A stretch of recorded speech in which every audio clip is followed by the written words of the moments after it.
Voilà, je suis réalisateur. J'ai eu la chance de réaliser cette enquête un petit peu compliquée. Merci d'être là parce que ça a été vraiment une organisation faite au pied levé grâce à un ami producteur qui est là aujourd'hui, et Nicolas Jordier, qui m'a dit ce serait peut-être bien de relancer le débat sur l'euthanasie, dans la mesure où, comme vous le savez, le débat arrive aujourd'hui dans l'Assemblée. J'ai dit pourquoi pas, donc on a organisé comme ça il y a moins de 10 jours, même pas une semaine, cette projection. Je veux vraiment remercier le docteur Devalois qui est là parmi nous, qui m'a aidé à faire ce film et qui répondra bien sûr à vos questions. Jean Fontan, qui est un futur médecin et qui dirige, je crois, l'association Soigner dans la dignité. Pierre-Marie Girardot, qui vient de Saint-Brieuc, quand même, il faut le noter. Donc un grand merci à lui, qui est médecin spécialiste également dans le soin palliatif. Je sais qu'il y a des infirmières dans la salle, donc on a hâte d'avoir vos questions. Et voilà, je voulais remercier toutes les personnes qui, au pied levé comme ça, ont répondu présent à l'invitation. Donc Inès qui vous a aidé, les caméramans, enfin bref, un petit peu tout le monde, tous ces bénévoles qui se sont levés pour organiser au pied levé cette projection. Voilà, j'aime les débats. Pour moi, il n'y a pas eu de débat, donc c'est dommage, surtout sur un sujet aussi important. Voilà, ce film, je répondrai à vos questions concernant le fait que ce film, voilà, j'ai pas pu le présenter sur les chaînes de télévision. Toutes les portes ont été fermées, pourtant je travaille pour quasiment tous les magazines d'information.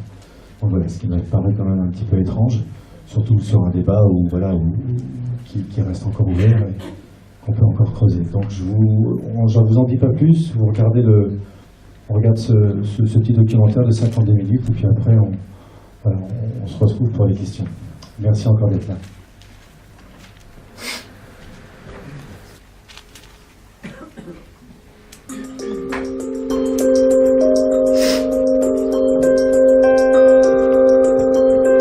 J'ai été témoin d'euthanasie illégale.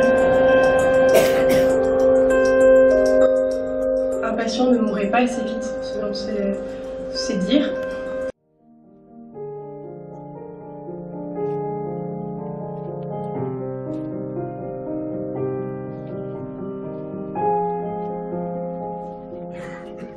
Je suis triste de savoir, en revoyant le film, je suis triste de savoir sincèrement que j'ai pas réussi à convaincre un seul diffuseur, parce que j'ai l'impression d'avoir fait quand même une enquête relativement, en essayant de comprendre. J'ai sans doute pas tout compris, mais voilà. Je le revois, ça fait j'avais vu il y a 2 ans, je crois que le montage n'était pas tout à fait fini. Il faut bien comprendre qu'en fait, par rapport aux craintes qu'on pouvait avoir à l'époque, ma position, qui n'est pas forcément celle de tout le monde, y compris dans la salle, c'est qu'on a échappé en France au modèle belge. Aujourd'hui, le modèle belge, clairement, n'est plus défendu que par une toute petite minorité. La meilleure preuve de ça, c'est que Véronique Massonneau, qui est d'ailleurs, je ne sais pas si elle est binationale, enfin qui est députée française, mais qui en tout cas a longtemps vécu en Belgique, a proposé au nom d'Europe Écologie Les Verts à l'Assemblée nationale un projet qui consistait à créer en France une législation de type belge. Et ce projet de loi, enfin cette proposition de loi pour être précis, a été repoussée à une très large majorité. Donc aujourd'hui, la crainte qu'on pouvait avoir il y a 2 ans, suite notamment à l'interprétation, et c'était très intéressant de revoir Jean-Luc Romero avoir son interprétation de la proposition 21 de François Hollande, où il disait, mais voilà, François Hollande va légaliser l'injection létale. Moi, j'ai toujours fait partie des gens qui pensaient qu'il fallait juste regarder ce qu'il y avait écrit dans la proposition 21 et que ce n'était pas l'euthanasie à la belge. Et aujourd'hui, effectivement, avec la proposition Claes-Leonetti, moi je fais partie des gens qui disent attention à ne pas confondre les choses et à ne pas croire que cette proposition de loi Claes-Leonetti, c'est l'injection létale de type belge. C'est tout à fait différent.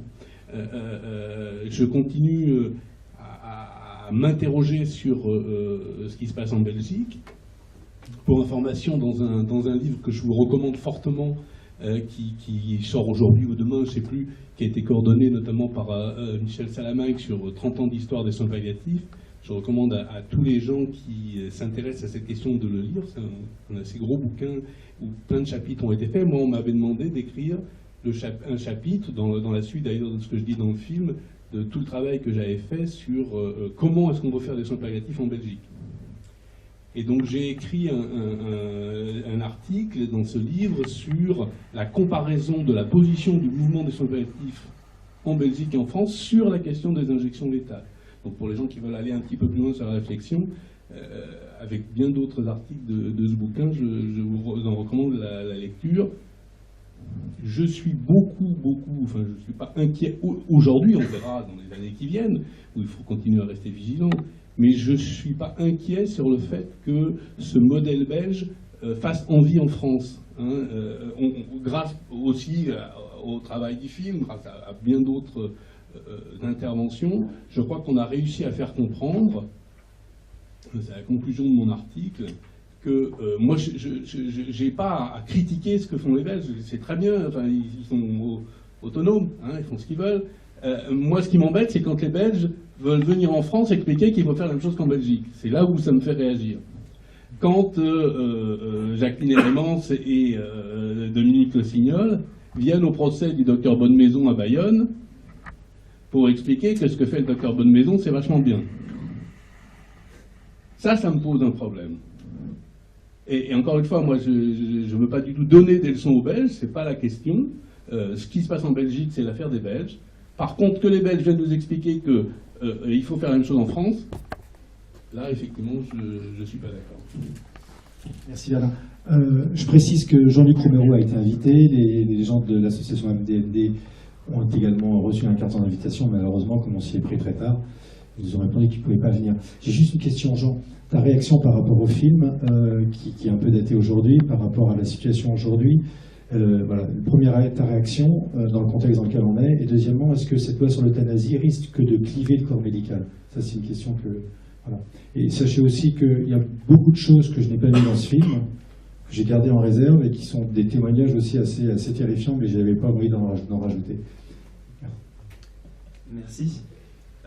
Déjà, donc, moi je suis président d'une association de 600 étudiants en médecine qui essaie de prôner le développement de la culture palliative à l'hôpital, qui n'est pas toujours très présente. C'est pour ça aussi, je pense que la question de l'euthanasie c'est parfois posée en France, et se pose toujours en France. C'est parce que la culture palliative elle est présente dans certains services et pas dans tous. Il y a beaucoup de services où il y a encore malheureusement de l'obstination déraisonnable, comme voilà, il y a plusieurs étudiants nous qui nous ont rejoints parce qu'ils étaient scandalisés de ce qui était fait. Et moi là je suis en stage au SAMU. Le premier arrêt cardiaque où on était déclenché, c'était une personne qui avait 77 ans, qui avait un cancer pulmonaire en phase terminale, qui avait des directives anticipées qui disaient qu'il ne voulait pas d'acharnement thérapeutique. Et qu'est-ce qu'on a fait? Les pompiers étaient en train de le masser pendant 20 minutes, le médecin l'a intubé et il a eu 4 mg d'adrénaline. Ça, on n'est pas sorti, mais voilà, moi ça m'a vraiment choqué. Et je pense qu'il y a, notamment au niveau du SAMU, il y a un énorme travail à faire de formation dans les limitations de soins et dans plusieurs autres services. Moi, ce film, surtout, ça me fait dire que finalement, l'euthanasie, je trouve que c'est vraiment une solution de facilité, quoi. C'est bien plus facile de faire cette injection létale que plutôt d'affirmer aussi face à une personne qui est vulnérable en fin de vie, il faut être courageux pour s'asseoir dans une chambre, l'écouter, voir que finalement on peut pas faire grand chose finalement. Donc ça demande beaucoup d'humilité et ça demande d'être compétent pour le soigner. Ça demande du temps. Mais c'est un beau lieu d'humanité. Comme ce que dit Emmanuel Hirsch, j'ai aussi fait un stage en soins palliatifs, et c'est vrai que c'est le stage où j'ai vu ce qu'était une équipe médicale, quoi, où chaque voix a une importance, chaque voix est importante, chaque personnel du corps médical et du corps médical et paramédical est très important. Tout ça parce que pour être au service du patient. passer le micro. Juste une question. Comment, et puis après, je vous rends la parole parce que vous êtes là pour poser des questions. Une question, comment lutter contre l'acharnement thérapeutique de façon très claire? Alors, on vient d'avoir un exemple sous les yeux, pratique. C'est une problème de formation, alors. Oui, c'est vrai que pour le coup, la question de l'acharnement thérapeutique qu'on appelle en France dans le code de déontologie médicale et dans la loi d'avril 2005, l'obstination déraisonnable, qui est d'ailleurs un bien meilleur mot si on s'arrête que l'acharnement thérapeutique. L'obstination, voilà, et en plus, c'est pas raisonnable. Hein, parce que parfois s'obstiner, ça peut l'être, mais quand on sait pas. Donc le terme obstination déraisonnable, mais acharnement thérapeutique, c'est ce que tout le monde dit, donc reprenons ce terme. C'est très indépendant, justement, contrairement à ce qu'on nous dit, ce que nous disent notamment un activiste belge ou français, c'est très indépendant de la question des injections létales. Il faut savoir qu'en Belgique, ça je le rappelle bien, notamment, on peut aussi, pour les gens que ça intéresse, parce qu'on faisait allusion dans le film au travail que j'avais fait sur l'enquête auprès des professionnels de santé. Donc on peut le trouver sur le site du collectif Plus digne la vie, sur Google, vous tapez De Valois, Belgique, Plus digne la vie, vous tombez directement. Alors c'est un article qui fait une trentaine de pages quand même, hein, de témoignages. En Belgique, et ça moi j'en avais pas pris conscience avant de faire ce travail auprès des collègues belges, en Belgique, le rempart contre l'acharnement thérapeutique, c'est l'injection létale. C'est-à-dire que les médecins belges considèrent qu'ils peuvent faire, que de toute façon, le patient a les moyens de faire cesser ça en demandant l'euthanasie. Il n'y a pas de régulation de l'acharnement thérapeutique en Belgique, autre que la possibilité pour le patient de dire « maintenant ça suffit, faites-moi l'injection létale ». Alors qu'en France, depuis la loi d'avril 2005, la loi d'avril 2005, le principal effet, en tout cas voulu par le législateur sur la loi d'avril 2005, c'est d'interdire l'acharnement thérapeutique. Comme je le dis dans le film, je n'ai pas changé d'avis là-dessus, même si je suis parfois un peu seul, il n'y a pas de sanction, malheureusement. C'est-à-dire que la loi d'avril 2005, il n'y en a pas non plus prévu dans la loi, la proposition de loi de 2015. Aujourd'hui, un médecin qui fait, et l'exemple qui a été donné, moi je suis anesthésiste réanimateur de formation, j'ai commencé ma carrière justement en médecine préhospitalière, donc je connais bien toutes ces situations. On a eu l'occasion d'ailleurs d'écrire un papier il y a 2 ans ou 3 ans sur l'application de la loi d'avril 2005 dans les situations d'urgence préhospitalière, je donnerai la référence tout à l'heure. Donc, ça veut dire que là, il faut anticiper. Les choses, il faut réfléchir avant, parce que quand on est face à l'arrêt cardiaque, c'est trop tard pour réfléchir. C'est qu'on n'aurait pas dû appeler le SAMU. Et donc ça, c'est le boulot qu'il y a à faire. Mais bref, donc, en France, l'acharnement thérapeutique, on n'a pas le droit de le faire, mais si on le fait, on n'est pas puni. Et aujourd'hui, j'ai fait aussi un travail pour l'Observatoire national de fin de vie en 2011 sur cette question de l'acharnement thérapeutique. On peut aussi trouver sur Internet, c'est dans le rapport qui est paru à la documentation française. C'est aujourd'hui ça la vraie question. Comment on fait pour sanctionner l'acharnement thérapeutique? C'est interdit, mais il n'y a pas de sanction.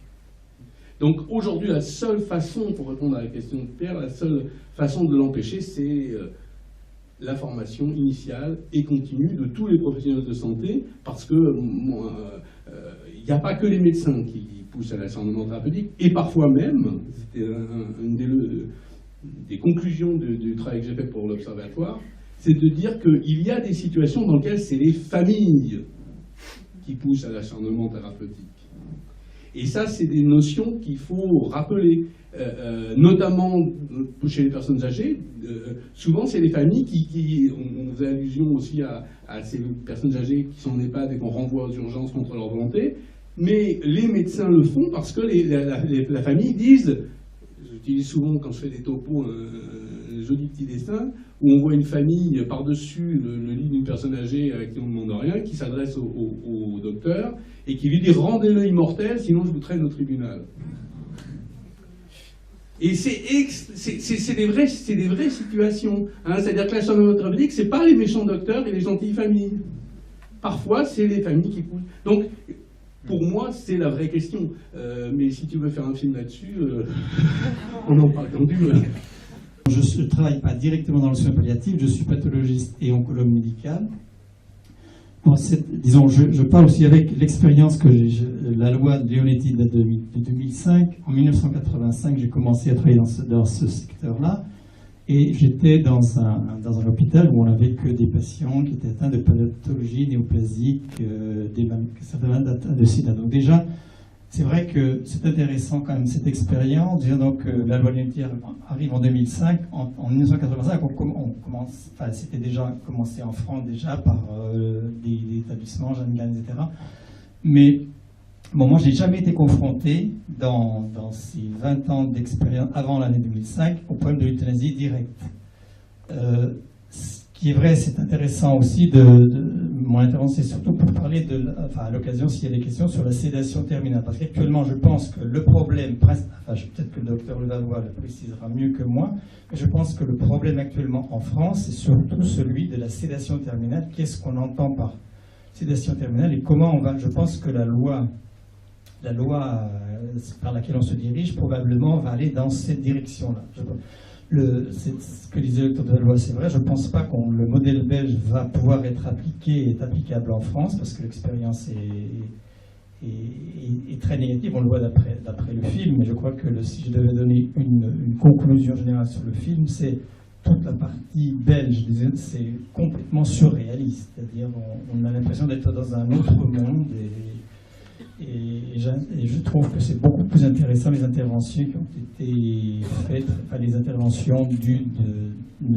Hirsch, Dr. Pubasset, Dr. Devallois, et qui montrent qu'en France, actuellement, je trouve qu'on est pour l'instant, on va voir ce que nos hommes politiques disent, dans quelle direction on va aller. Je sais que le film a servi un petit peu au rapport, il n'a pas été diffusé sur les chaînes de télévision, mais il a servi au rapport qui, voilà, sur justement ce projet de loi. Sur la sédation, sur la loi qui oblige, enfin qui donne un droit, le droit à la sédation, vous en pensez quoi?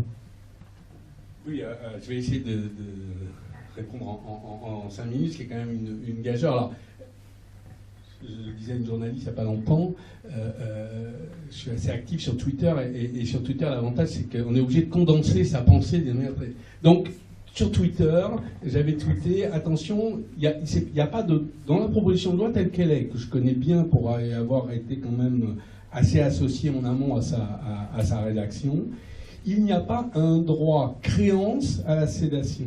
C'est-à-dire qu'on ne peut pas avoir un patient qui vient et qui dit, comme il le dit en Belgique, je veux une injection létale, je veux une sédation, parce que sinon ce ne serait qu'une forme d'injection létale lente.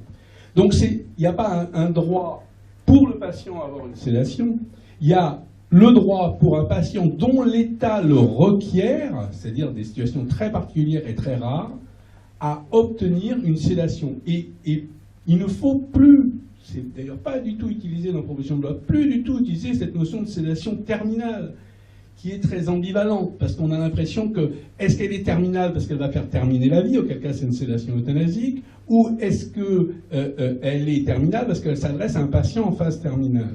Donc on a une ambivalence totale, et donc le terme de sédation terminale, il faut l'oublier. Ce que introduit dans la loi, ce qui était déjà possible puisque nous le pratiquons déjà dans les unités de soins palliatifs, mais ça le précise, et ça précise notamment les conditions dans lesquelles il est légal de le faire, et à contrario les situations dans lesquelles c'est interdit de le faire. C'est une forme supplémentaire d'utilisation d'un traitement à visée sédative, il y en a bien d'autres, mais c'est ce qu'on peut appeler une sédation profonde et continue jusqu'à ce que le décès survienne. C'est-à-dire c'est une forme d'accompagnement des dernières heures ou des derniers jours d'un patient qui va de toute façon mourir, puisque c'est marqué dans la proposition de loi, son pronostic est réservé à très court terme, et il y a des conditions, donc patient pour lequel la mort va survenir non pas à cause de la sédation, mais à cause de l'évolution terminale de sa maladie, qui en a manifesté le désir et qui présente des symptômes réfractaires à tout autre traitement. C'est-à-dire c'est quelqu'un qu'on ne sait pas soulager. Ces 3 conditions devront être, c'est ce que dit la proposition de loi, devront être vérifiées par une procédure collégiale. C'est-à-dire que ce n'est pas une décision qui est prise par un médecin tout seul, c'est l'ensemble d'une équipe qui vérifie que ces 3 conditions sont bien réalisées.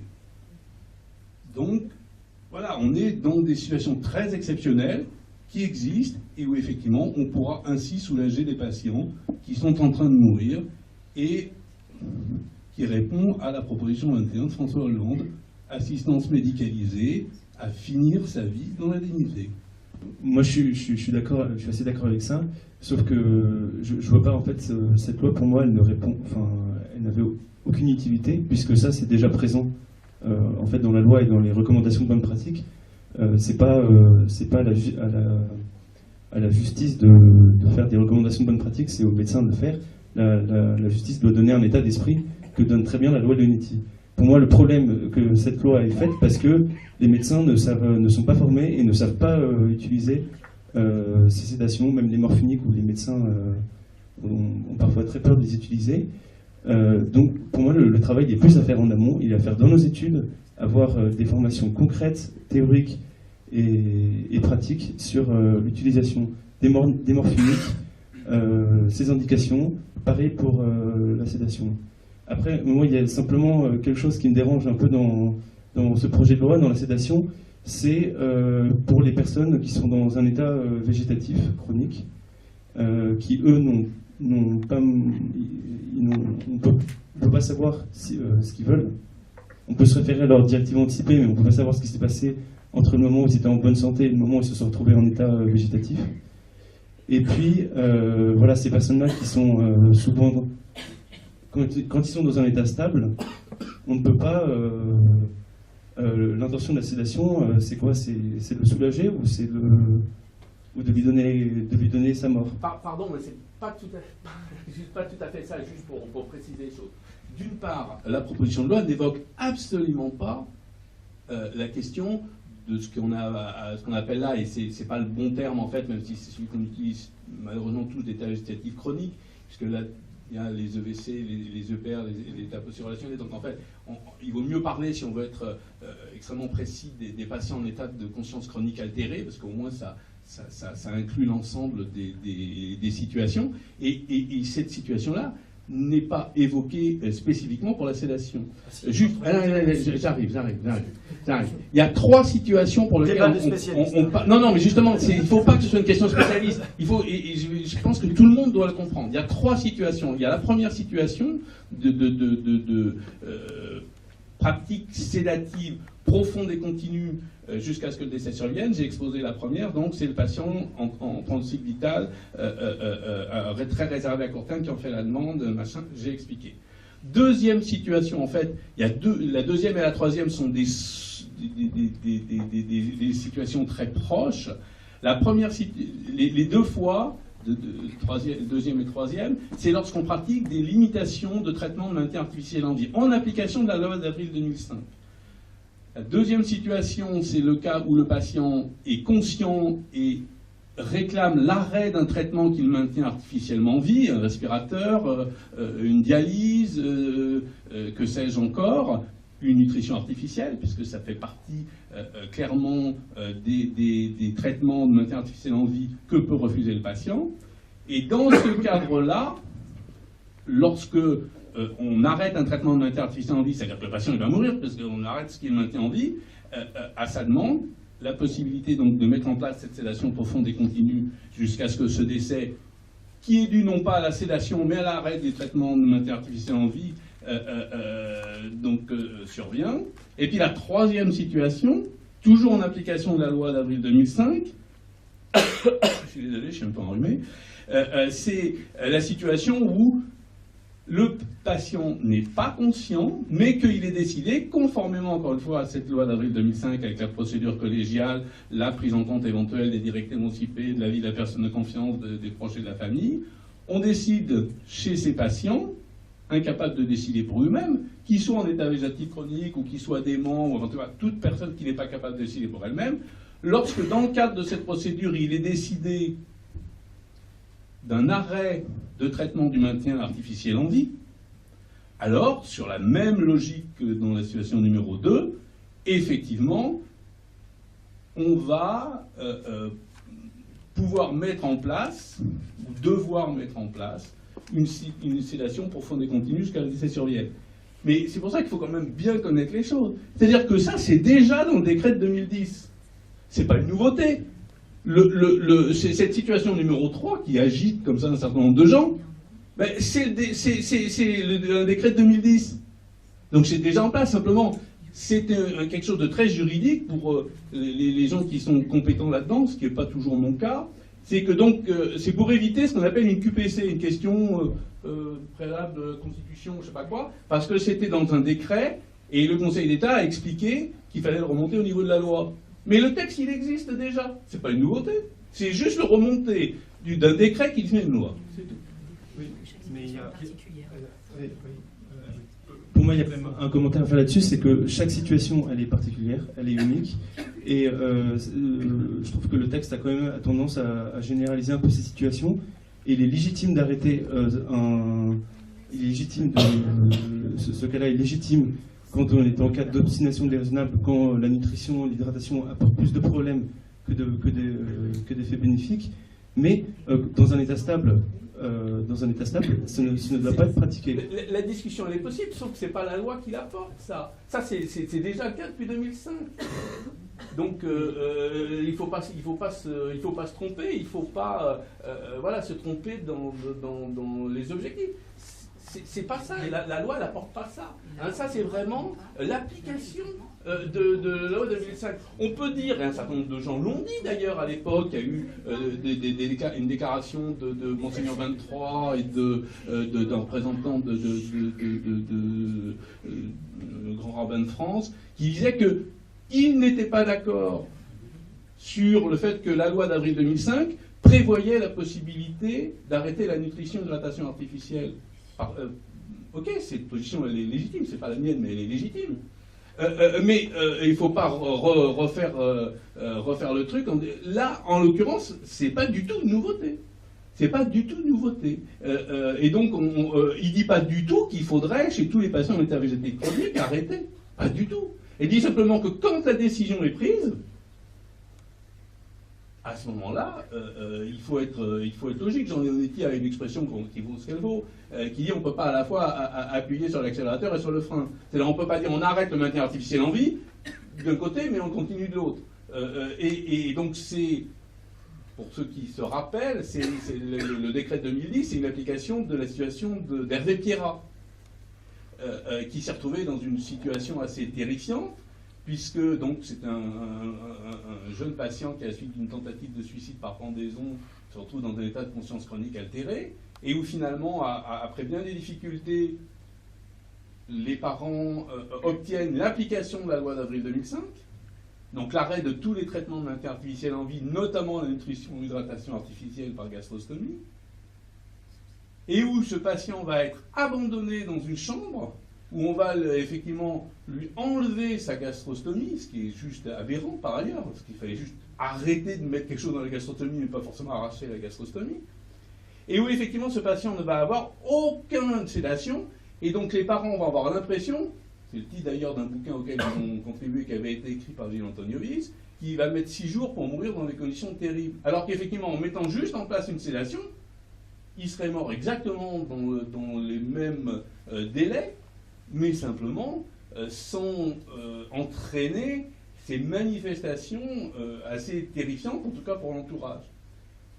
Bon, tout ça a été discuté, encore une fois, et ça a donné lieu à de longues discussions avec le Conseil de l'Ordre, puis avec le Conseil d'État, mais c'était en 2010. Aujourd'hui, c'est vraiment un problème juridique de le remonter du décret à la loi, mais c'est pas... Enfin, je ne comprends pas qu'on puisse accuser la loi de mettre en place ça, parce que non, c'est pas vrai, enfin, la proposition de loi.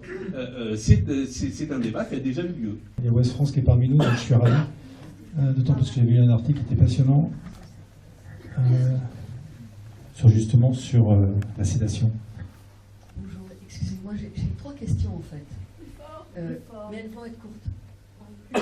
Est-ce que vous m'entendez là? Oui. La première question, c'est est-ce que la loi précise bien qu'il s'agit des souffrances corporelles? Est-ce qu'il y a une distinction entre les souffrances corporelles et les souffrances existentielles? Non. La deuxième, c'est sur les symptômes réfractaires. Autant dans les unités de soins palliatifs, il me semble que s'assurer qu'on a tout fait, qu'on a essayé tous les traitements et qu'il faut en arriver là, ça ne pose pas de problème. Autant, dans les maisons de retraite, dans les hôpitaux de campagne, l'évaluation des symptômes réfractaires à tout traitement, quand on ne sait pas soigner les souffrances, ça vient très vite. Et donc là, n'y a-t-il pas un risque de dérive massive de sédation de personnes qui auraient pu... Enfin, est-ce que ça va s'appliquer à des personnes dans ces cas-là? Et troisièmement, ces personnes qui vont être endormies ou paralysées, ça va durer combien de temps qu'il va prendre soin d'elles? La première question, c'est est-ce qu'il y a une distinction entre douleur et souffrance, hein, puisque, voilà, en gros, les douleurs, on fait plutôt référence à la dimension physique et la souffrance à la dimension psychique. Un très joli article de Paul Ricoeur sur la souffrance n'est pas la douleur, que je vous recommande, qu'il y a une vingtaine d'années, mais qui est d'une actualité brûlante.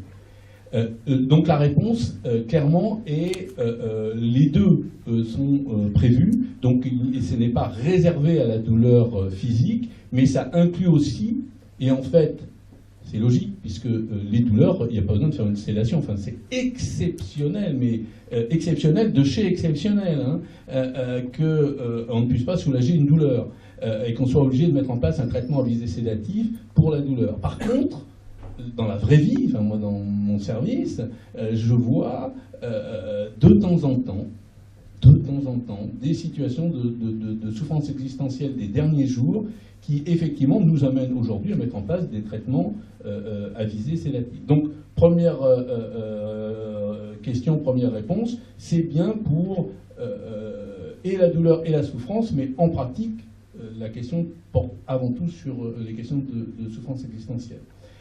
La deuxième question, c'est les risques de dérive pour les gens qui ne savent pas évaluer les symptômes, c'est ça? Ouais, pardon? C'est ça? Voilà.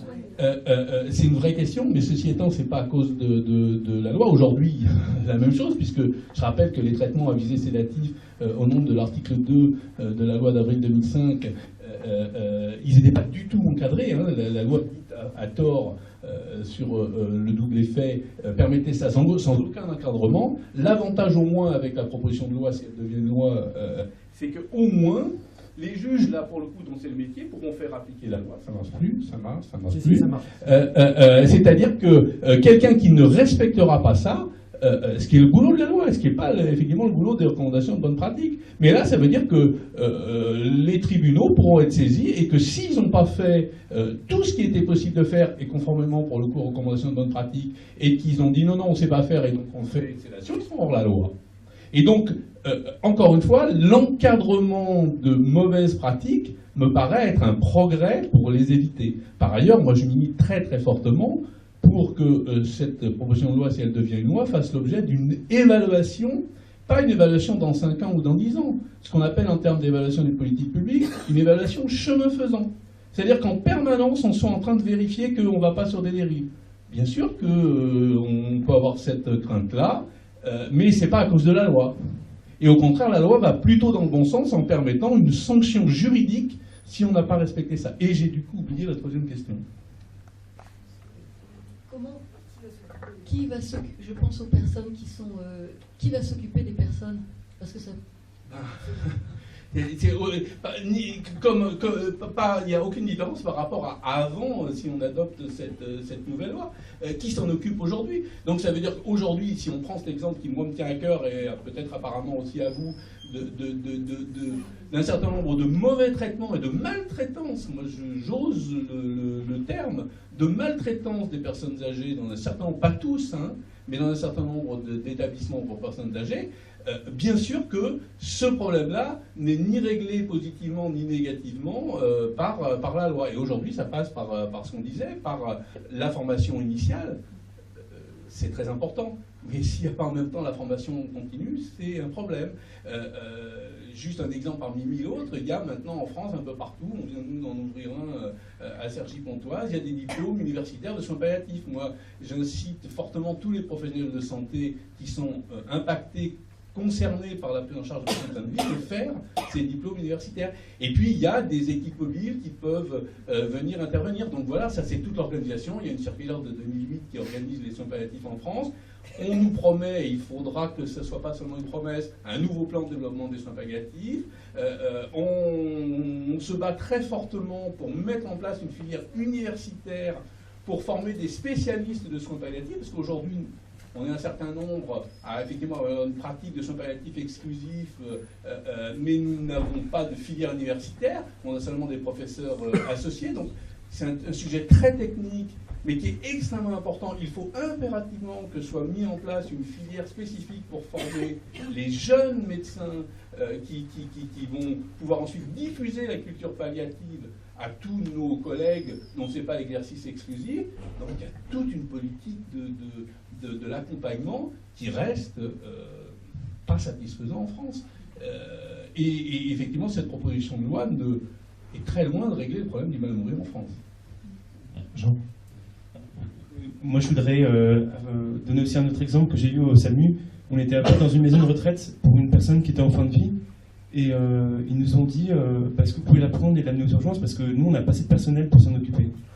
Donc, voilà, on a amené dépiter cette personne aux urgences qui est morte quelques heures après, dans un univers peu agréable pour une fin de vie. Et c'est un peu ce que rappelle la Cour des comptes, hein, qui rappelle que la France est 23e ou 24e pays dans le développement des soins palliatifs. Donc, pour nous, la réponse principale, c'est donner des moyens pour développer les unités de soins palliatifs et même le soin palliatif dans chaque service.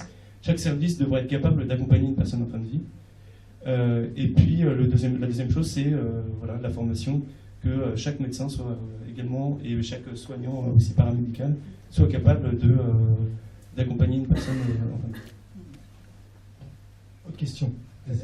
Je trouve, c'est vraiment effrayant ce qui se passe en Belgique. Ça nous protégera peut-être ici en France, parce que l'impression que j'ai, me fait penser à l'Europe et à l'euro trop tôt, trop vite. Mais ce que je voulais dire, c'est qu'il faut peut-être aussi regarder aussi sérieusement, bien sûr, les soins palliatifs, les pousser au maximum, développer au maximum avec tous les moyens nécessaires, mais aussi penser en amont. Parce qu'il faudrait aussi éviter sans doute l'hypermédicalisation qui conduit les personnes âgées à des situations qu'on aurait pu éviter avec de la prévention de santé et non pas simplement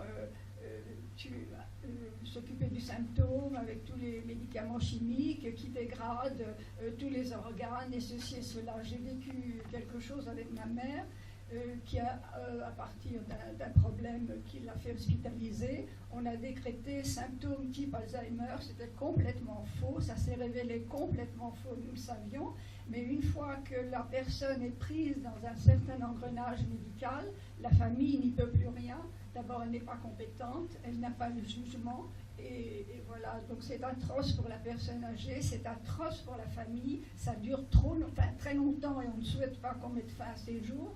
Donc, moi je dis en amont, éviter l'hypermédicalisation des produits chimiques, pousser la santé et la prévention, la vraie santé, et non pas s'occuper seulement du symptôme.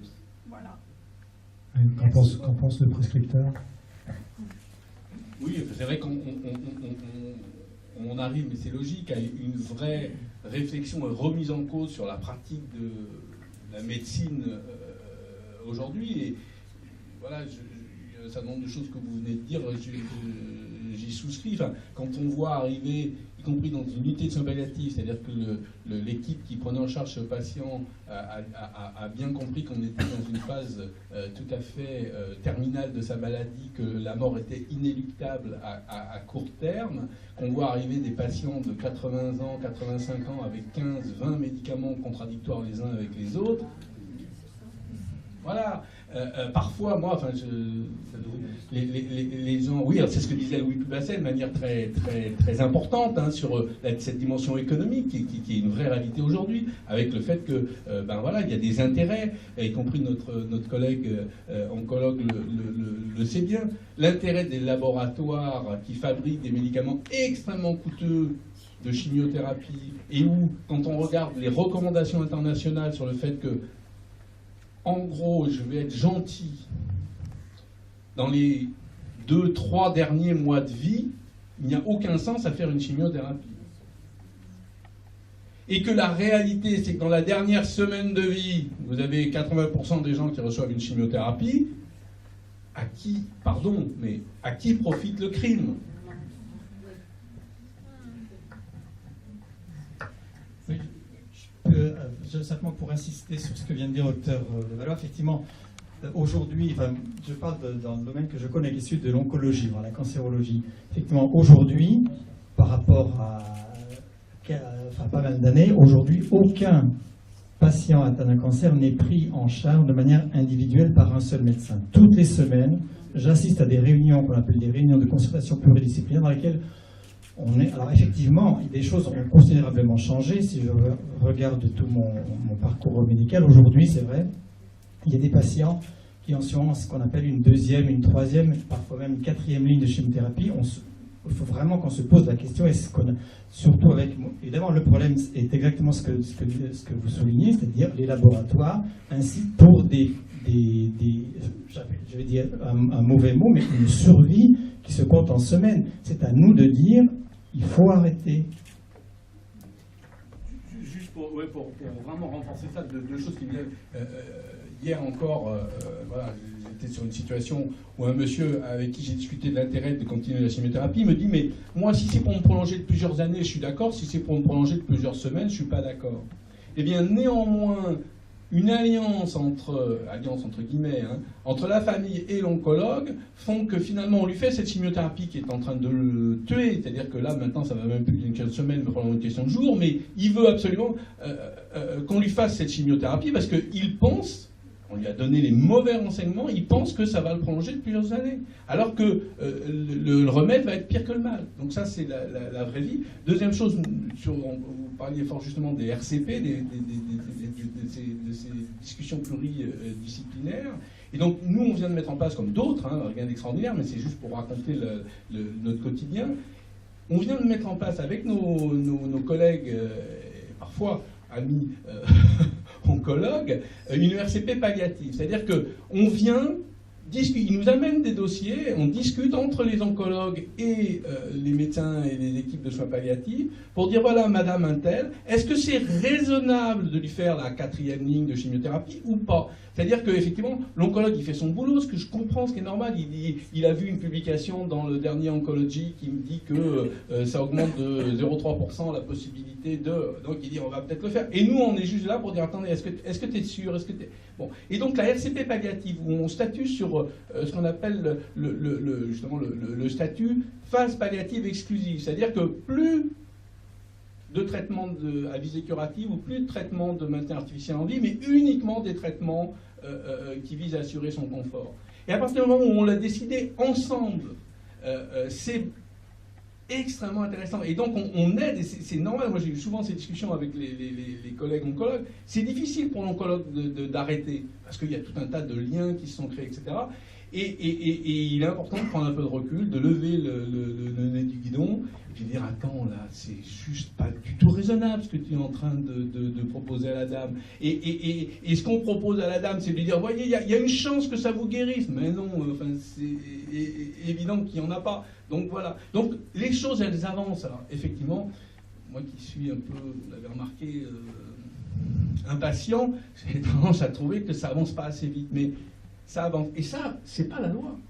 C'est ce qu'il faut qu'on fasse, avec parfois des collègues qui sont très réticents à cette approche, et puis de plus en plus qui s'aperçoivent que cette prise en charge conjointe entre oncologues et médecins de soins palliatifs est extrêmement intéressante, et on suit beaucoup de patients de manière conjointe. Je vous livre ça parce que j'avais été très intéressé par cette explication que moi j'utilise au quotidien d'un de nos collègues américains qui plaidait justement pour la prise en charge la plus précoce possible par les équipes de soins palliatifs, en même temps que la prise en charge oncologique. C'est pas fromage ou dessert, c'est fromage et dessert. Approche soins palliatifs plus approche oncologique.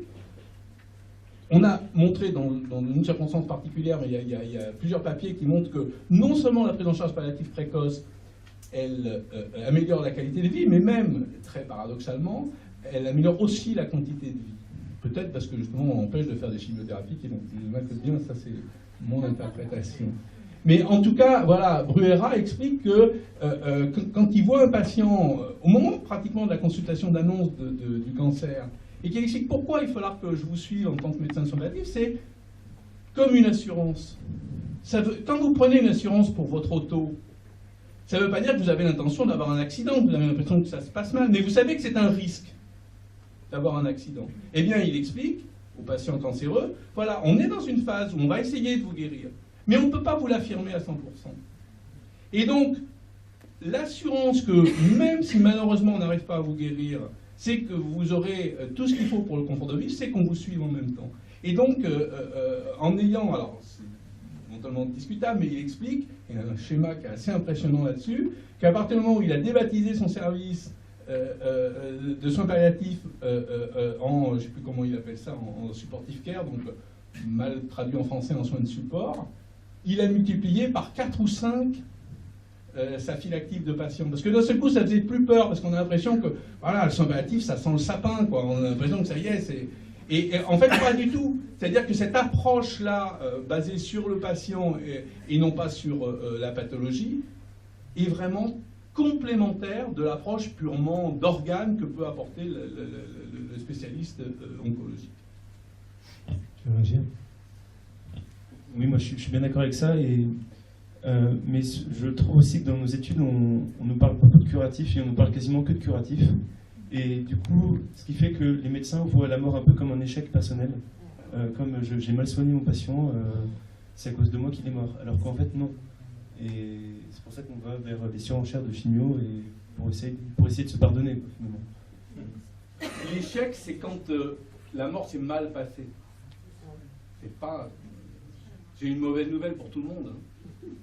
Ça va tous nous arriver. Il y a des questions. Allez-y. Oui. Je pense. Vous pouvez vous présenter ? Oui, Anne Veiller, Madame Veiller. Je pense vraiment en mon âme et conscience que la compétence médicale et la valeur éthique a la meilleure moyenne, a la même moyenne en Belgique et en France. Je pense que vous êtes d'accord là-dessus. Vous n'avez pas une surcompétence ou une survaleur éthique en France par rapport à celle qui existe en Belgique. Je fréquente les deux pays depuis 73 ans et je peux vous dire que l'acharnement thérapeutique n'est pas supérieur en Belgique qu'en France. Ça, c'est aller démontrer ce genre de choses. Vous dites le contraire de ce que je dis, mais de toute façon, ceci n'est pas démontrable. Ceci ne peut se baser sur le fait que tout ça est lié à la compétence et aux qualités de cœur, n'est-ce pas? Et il y a quelque chose sur le plan du débat que j'aimerais vous dire. Il y a 2 mois, dans un cas de ma famille, j'ai assisté à l'hôpital Henri Mondor à une sédation morphinique pour quelqu'un qui était dans un coma total, irréversible. Pendant 3 heures, la famille a assisté à l'augmentation des doses de morphine et donc à un spectacle dont on aurait pu éviter l'impact sur les très proches. Je pense que dans ce cas-là, le cocktail lithique est largement préférable. Qu'est-ce que vous en pensez? Alors, 3 points. D'abord, votre premier point, je le partage, et si vous avez l'occasion de lire mon papier sur la comparaison de l'approche des soins palliatifs belges et des soins palliatifs français, je pose ça à la fois en introduction et en conclusion. C'est-à-dire qu'il n'y a personne qui est supérieur à l'autre, hein, et qu'il y a une intention bien traitante, donc l'éthique du care, aussi bien chez les professionnels de santé de soins palliatifs en Belgique qu'en France. Le problème, c'est après, c'est que de la coupe aux lèvres, il peut y avoir un certain nombre de problèmes. Donc il faut analyser l'intention, mais ok.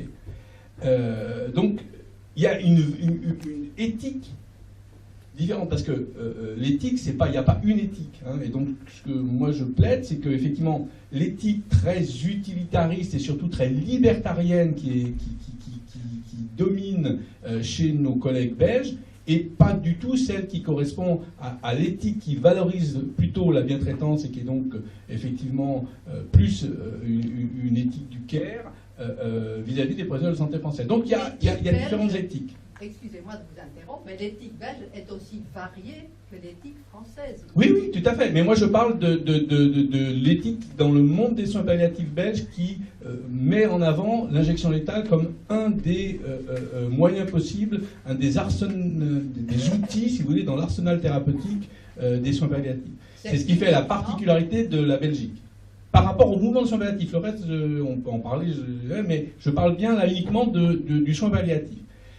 Il n'y a que le mouvement des soins palliatifs belges, c'est unique au monde, qui non seulement soutient mais promeut la loi belge sur l'injection létale. C'est pas du tout le cas en Hollande. Hein. En Hollande, c'est pas du tout les médecins de soins palliatifs qui défendent l'euthanasie.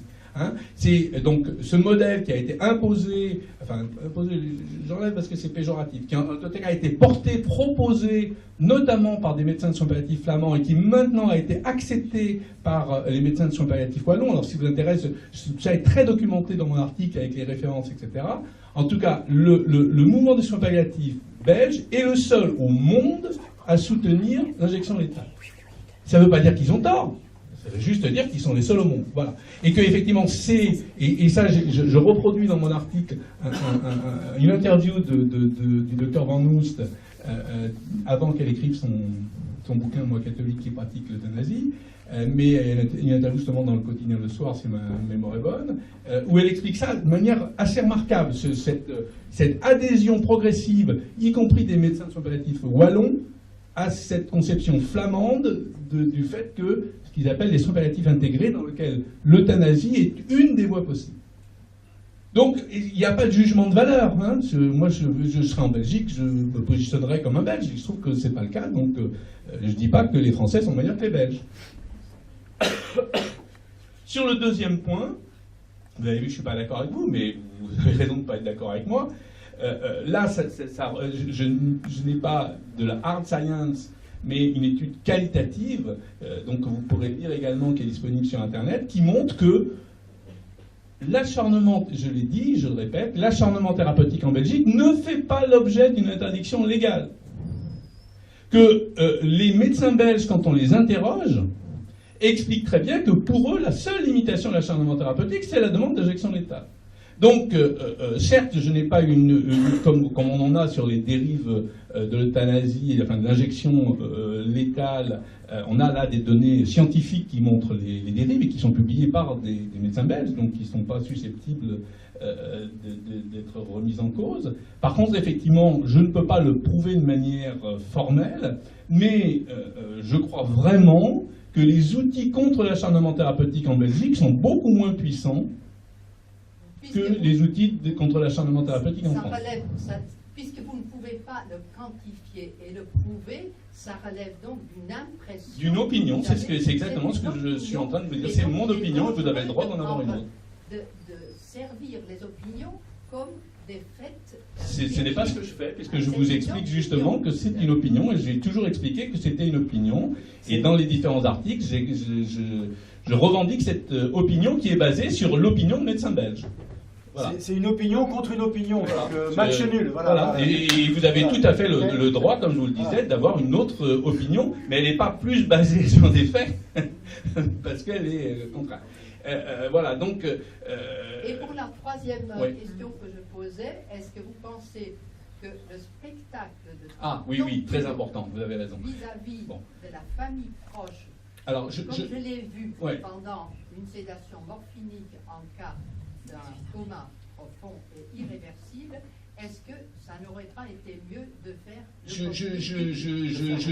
ne sais pas, de faire ce que la dame appelle, à mon avis, un cocktail éthique. En fait, elle parle d'une injection létale, comme ce qui se passe en Belgique. Ce qui n'est pas un cocktail éthique. En France, le cocktail lithique désigne une pratique qui a à peu près cessé aujourd'hui, mais qui était très importante dans les années 80, qui était justement une forme d'injection létale lente, qui associait notamment pour les professionnels de santé dans la salle le DLP, dolosal largactil fénergan, qui était effectivement un cocktail lithique, mais qui tuait à petit feu en quelques jours. C'est dans les années 80. Voilà, c'est dans les années 80, et notamment c'est ce qui fonde un peu la naissance du mouvement de palliatif, avec un article de Patrick Verspirène, d'Hyperverspirène, qui dénonçait ces pratiques.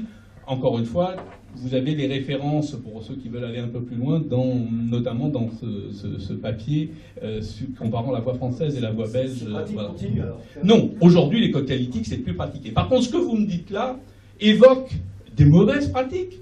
Alors moi j'en sais rien, je n'y étais pas, voilà, j'entends ce que vous me dites, mais si c'est un commun, il n'y a aucune raison d'augmenter les doses de morphinique.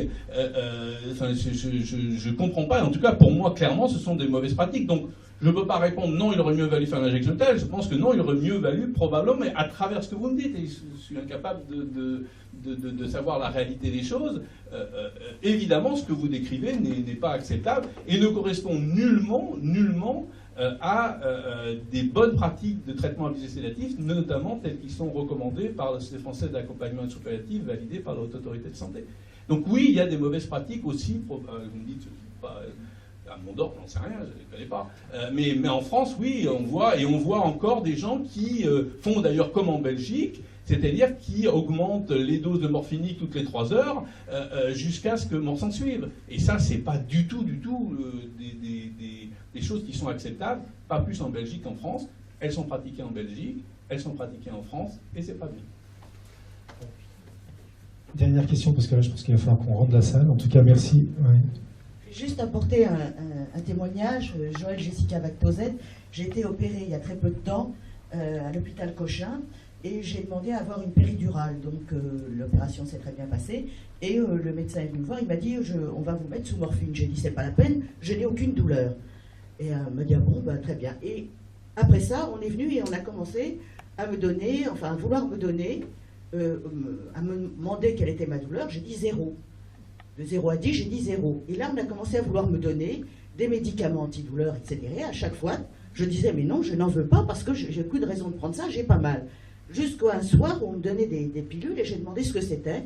Et on m'a dit, c'est pour dormir. Mais j'ai dit, mais j'ai pas besoin, je dors très bien, j'ai pas besoin qu'on me donne des médicaments pour dormir. Alors je pense que ça, c'est quand même dangereux, parce que si effectivement, pendant 10 jours, j'avais eu des médicaments pour dormir, eh bien quand je serais sortie, j'aurais peut-être eu effectivement, sans cela, beaucoup de mal à dormir. Donc voilà, je voulais simplement vous apporter ce témoignage, c'est-à-dire que quelque part, on ne sent ne pas avoir d'écoute, puisque moi, 3 fois par jour, on venait me demander quelle était ma douleur. Voilà. Tout à fait. Donc, juste deux petites réponses rapides. Depuis la loi de 99, alinéa 3 de l'article 1er de la loi de 99, un malade a le droit de refuser un traitement.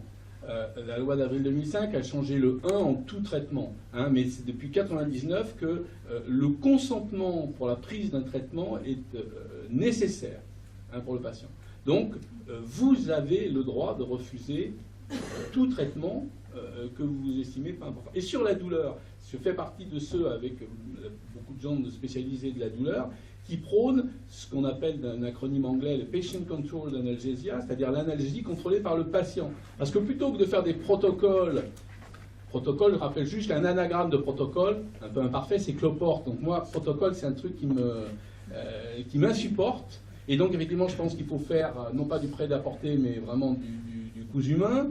Et donc, quelqu'un qui n'a pas mal, ben, il n'a pas besoin d'antalgique. Et donc, on utilise différentes techniques, jusqu'à des techniques de ce qu'on appelle les pompes à morphine, qui permettent au patient de réclamer la dose antalgique en post-opératoire dont il a besoin, mais uniquement celle dont il a besoin. Et on ne l'assomme pas quand il n'y a pas besoin d'être assommé. Voilà. Donc, juste pour info, juste pour rappeler aussi que les soins palliatifs, ce n'est pas seulement tapoter la main des patients. On a développé, notamment dans le service dans lequel je travaille et que je dirige, des techniques de PCA, donc d'analgésie contrôlée par le patient pour des patients cancéreux à domicile, et en fait la télésurveillance des pompes à morphine à domicile, et donc le patient cancéreux douloureux peut s'administrer les doses de morphine dont il a besoin, et seulement les doses dont il a besoin. Il est chez lui, et moi sur mon smartphone ou sur mon ordinateur, je peux vérifier qu'il n'y a pas une demande importante, ce qui veut dire qu'à ce moment-là la dose n'est pas suffisante. Enfin bon, bref. Donc voilà, c'est juste pour dire, on est en train de mener un programme de recherche clinique avec une quinzaine de centres là, qui va se mettre en place, dont on est les leaders, pour développer les techniques de télémédecine, y compris donc pour des patients douloureux en soins palliatifs à domicile. Donc c'est juste pour dire, on a beaucoup parlé de choses un peu philosophiques, éthiques, etc., mais qu'on peut aussi, et on doit aussi développer la recherche clinique en soins palliatifs si on veut améliorer la situation de nos patients. Oui, j'ai regretté malheureusement, effectivement, qu'on me donne tous les jours ces médicaments, parce que je me disais, c'est dommage pour la sécurité sociale. Voilà. Ceci étant, rassurez-vous, c'est pas les plus chers. Ça coûte beaucoup moins cher que le chimiothérapie. Merci à tous. On doit malheureusement rendre la salle. Un grand merci à tous ceux qui sont nous ont aidés à organiser ce débat. Merci à vous deux. Un grand merci et très bonne continuation. Merci.